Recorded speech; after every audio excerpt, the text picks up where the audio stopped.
बात की वो ये है कि क्या सीए मुश्किल है।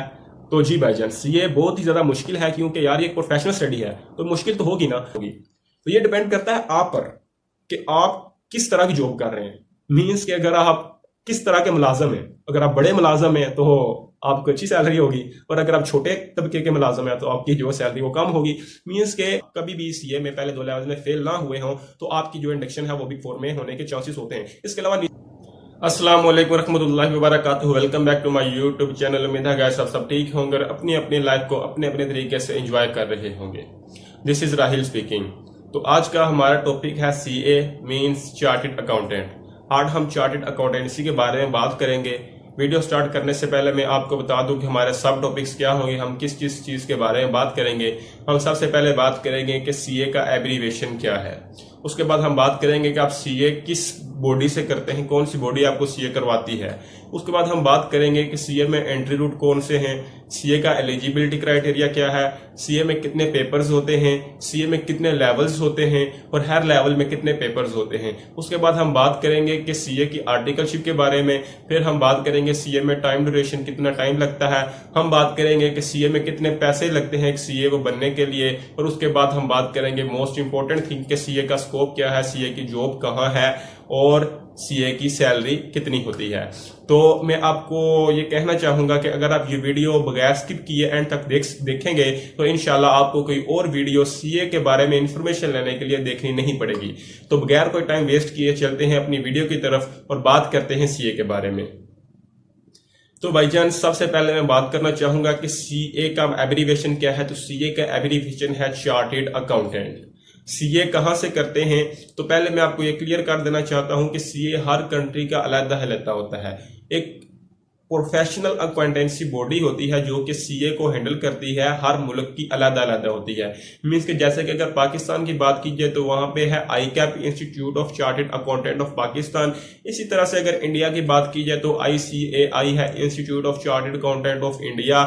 इसी तरह से अगर इंग्लैंड की बात की जाए तो वहां है ICAEW, institute of chartered accountant of England and Wales. तो इसी तरह से हर मुल्क की अलग से एक चार्टर्ड अकाउंटेंसी बॉडी होती है, एक प्रोफेशनल बॉडी होती है जो कि सीए को हैंडल करती है, और हर मुल्क का सीए अलग होता है। तो पाकिस्तान में जो सीए को हैंडल करने वाली बॉडी है वो है ICAP institute of chartered accountant of Pakistan, जो कि सीए के एग्जाम्स वगैरह कंडक्ट करवाते हैं और सब कुछ उनको ही हैंडल करना होता है, सीए के रिलेटेड जो भी होता है। तो उम्मीद है कि आपको पता चल गया होगा कि सीए जो है वो हम कहां से करते हैं। उसके बाद हम बात करते हैं कि सीए में आने के लिए एंट्री रूट कौन से हैं। एंट्री रूट सीए में आने के लिए दो हैं। एक वो कि आप +2 के बाद आए, मींस के आपने 12 क्लास से पास कर ली है, चाहे वो एफएससी है, आईकॉम है, आईसीएस है, जिस एफए है, जिस तरीके से आपने 12 क्लास से पास कर ली है आप आ सकते हैं सीए में। और दूसरा ये है कि आप ग्रेजुएशन के बाद आए, और वो भी एक रूट है सीए में आने के लिए। अब बात करते हैं कि एलिजिबिलिटी क्राइटेरिया क्या है सीए में आने के लिए। तो अगर आप +2 के बाद आते हैं, मींस के एफएससी, आईसीएस, एफए, आईकॉम के बाद आते हैं, तो आपका सीए में आना चाहते हैं 2021 में, तो आपके इनमें कम से कम 50% मार्क्स होने चाहिए। अगर आपके 50% मार्क्स हैं तो आप एलिजिबल हैं सीए में, आके एडमिशन ले सकते हैं। और दूसरा जो रूट था जो कि हम ग्रेजुएशन के बाद आते हैं सीए में, तो उसके लिए अगर आपके ग्रेजुएशन में 45% से ज्यादा मार्क्स हैं तो आप सीए को ज्वाइन कर सकते हैं। सीए आपको वेलकम कहता है। आपको एंट्री रूट की तो समझ आ गई होगी। अब हम बात करते हैं कि सीए में पेपर्स कितने होते हैं। तो बेसिकली क्या है कि सीए में पेपर्स होते हैं 21। सीए में जो 21 पेपर होते हैं, इसके अंदर एक और पेपर भी शामिल होता है जो कि राइटिंग एंड प्रेजेंटेशन स्किल्स का होता है, कम्युनिकेशन एंड प्रेजेंटेशन स्किल्स का होता है, ठीक है ना। तो इस तरह से अगर हम उसको भी पेपर कंसीडर करें तो 22 पेपर बन जाते हैं, ठीक है। इन 22 पेपर्स को हमने सीए वालों ने यानी कि अकाउंटेंसी बॉडी ने जो 4 लेवल्स में डिवाइड किया है। वो 4 लेवल कौन से हैं? सबसे पहला लेवल है एएफसी, दूसरा लेवल है कैफ, तीसरा लेवल है सीफैप और चौथा लेवल है एमएसए। सीए की जो क्वालिफिकेशन है उसके दौरान एक टाइम आता है जिसमें हमें आर्टिकलशिप करनी पड़ती है 3.5 साल की। वो आर्टिकलशिप हम कब करते हैं? पहले 2 लेवल पास करने के बाद, मीन एएफसी और कैफ पास करने के बाद हमारी 3.5 साल की आर्टिकलशिप होती है, और इसी दौरान हम अपने फाइनल के भी पेपर देते हैं। तो हम बात करते हैं कि इन 4 लेवल्स में कितने कितने पेपर होते हैं। तो एएफसी में हमारे पास 4 पेपर होते हैं। इसी तरह से अगर कैफ में बात करें तो कैफ में हमारे पास 9 पेपर होते हैं। उसके बाद सीफैप की बात करें तो हमारे पास पेपर होते हैं 6 और एमएसए में पेपर होते हैं 2। ये हमारा कुछ इस तरह से स्ट्रक्चर है सीए का। ठीक है जी। अगर हम एएफसी की बात करें तो एएफसी के exams I cap institute of chartered accountant of Pakistan साल में 4 दफा कंडक्ट करवाता है। आप कभी भी इसके एग्जाम दे सकते हैं और वो 4 दफा एग्जाम्स कब होते हैं? वो होते हैं मार्च में, जून में, सितंबर में और दिसंबर में। इसी तरह से अगर कैफ की बात करें तो institute of chartered accountant of Pakistan जो है वो साल में 2 दफा कैफ लेवल के एग्जाम्स कंडक्ट करवाता है, जो कि होते हैं मार्च में और सितंबर में।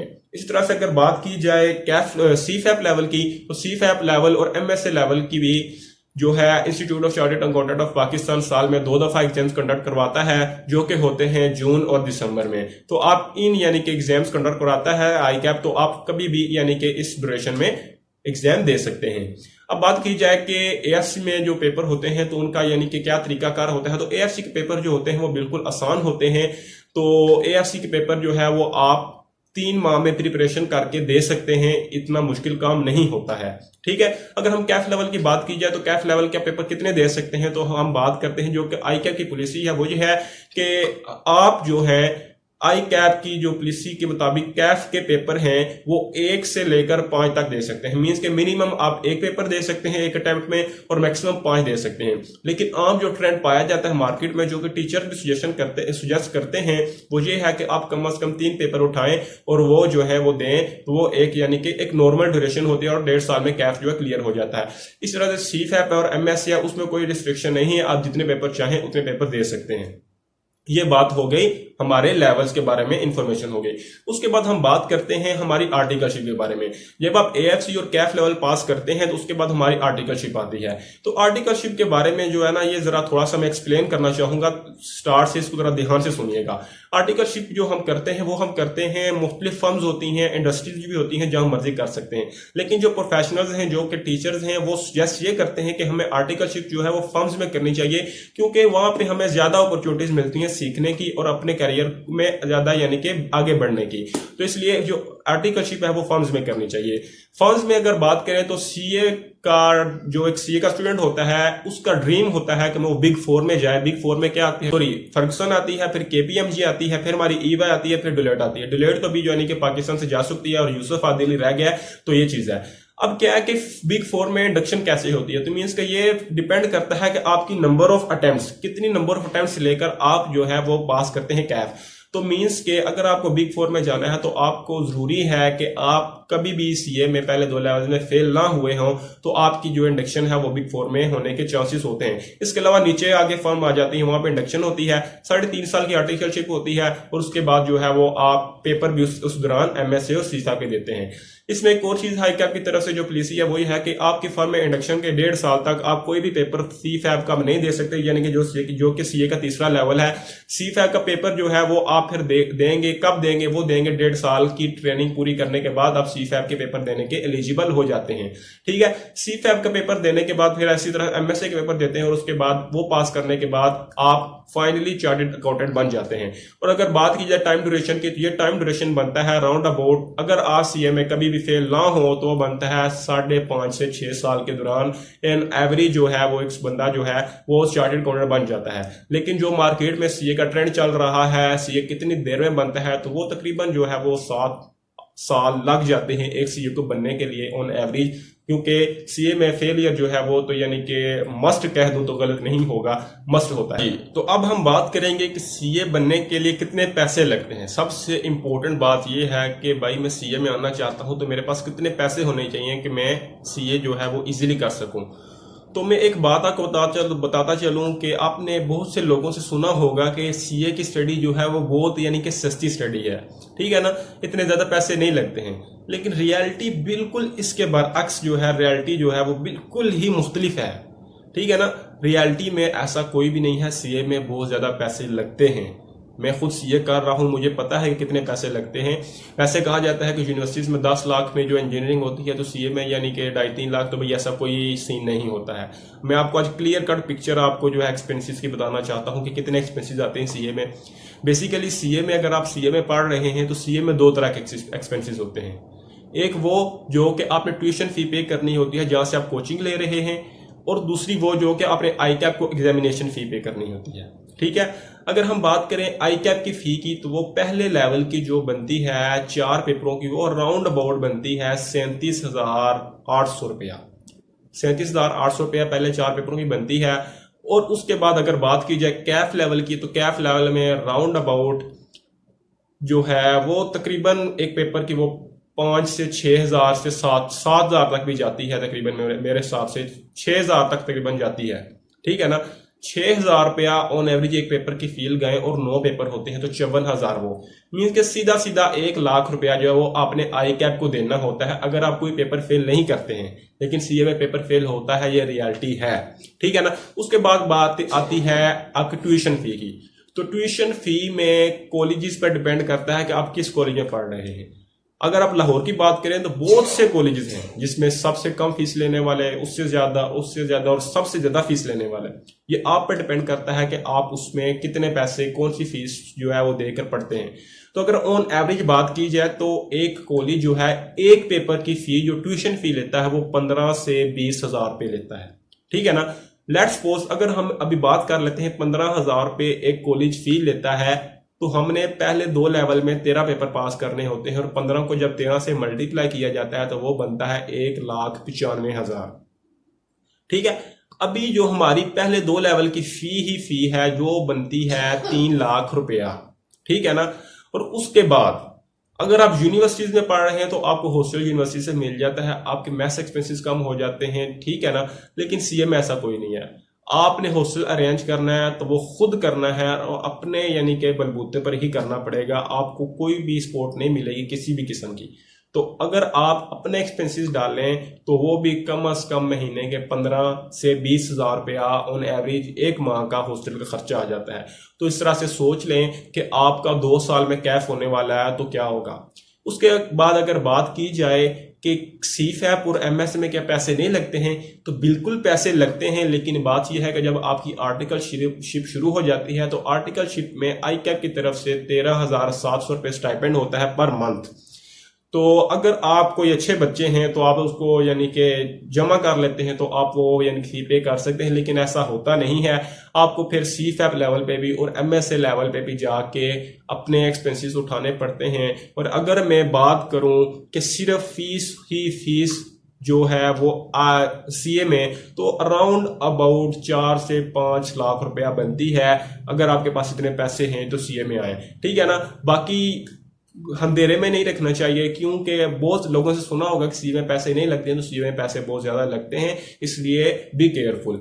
उसके बाद बात की जाती है कि सीए बनने के बाद सीए की जॉब कहाँ पे है। तो बात में आपको ये बात क्लियर कट बता दूं कि पाकिस्तान में सीए ही एक ऐसी क्वालिफिकेशन है जिसकी अनएम्प्लॉयमेंट रेट 0% है। मीन्स के सीए कर लिया तो ये हो ही नहीं सकता कि आप वेले बैठे रहें, आपको कहीं ना कहीं जॉब जो है मिल जाएगी।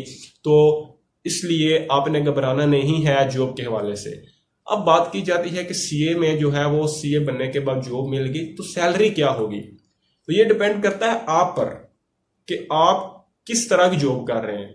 मीन्स कि अगर आप किस तरह के मुलाजम हैं, अगर आप बड़े मुलाजम हैं तो आपको अच्छी सैलरी होगी, और अगर आप छोटे तबके के मुलाजम हैं तो आपकी जो सैलरी वो कम होगी। मीन्स के जॉब क्या है, मुलाजमत ही है ना। तो इसलिए ये डिपेंड करता है on the organisation in which you are working. ठीक है ना, तो अगर ऑन एवरेज बात की जाए तो सीए की जो पाकिस्तान में सैलरी है वो राउंड अबाउट स्टार्टिंग सैलरी जो है वो 80 से 1 लाख होती है, 80,000 से 1 लाख। ठीक है ना, और उसके बाद एक्सपीरियंस के साथ साथ ये 2 से 2.5 और 3 लाख तक भी जाती है। तो इसलिए सैलरी बहुत अच्छी है। इंजीनियरिंग से तो कम से कम अच्छी है कि इंजीनियरिंग अगर इंजीनियरिंग करते हैं तो उसके बाद आपकी जो स्टार्टिंग सैलरी होती है वो 40-50 हज़ार रुपया ही होती है। लेकिन ये बात है कि इंजीनियरिंग में मेहनत कम लगती है और सीए में मेहनत ज्यादा लगती है। उसके बाद बात की जाए अगर सीए की salary out of the country, तो भाई सीए की जो सैलरी है आउट ऑफ कंट्री भी बहुत अच्छी है। अगर हम बात करें रफली दुबई की, क्योंकि हमारी जो सीए की पाकिस्तान की जो सबसे बड़ी मार्केट है वो दुबई ही है। अब ज्यादातर सीए जो है वो दुबई में ही जाते हैं, बहुत कम वेस्टर्न कंट्रीज में और ईस्टर्न कंट्री में जाते हैं। तो दुबई में जो सैलरी है सीए की वो स्टार्टिंग, एक क्वालिफाइड जो सीए है उसकी स्टार्टिंग सैलरी 2 से 2.5 लाख रुपए होती है और उसके बाद एक्सपीरियंस के साथ ये बढ़ती ही चली जाती है। ठीक है ना, और अब बात की जाती है सबसे इंपॉर्टेंट फैक्टर की कि भाई सीए का स्कोप क्या है। सीए का स्कोप क्या है? तो भाई सीए का स्कोप बहुत ज्यादा है, क्योंकि अगर आप पाकिस्तान के सीए बन गए हैं तो आप जाते हैं किसी और कंट्री में तो आप उस कंट्री के भी सीए बन सकते हैं। कैसे?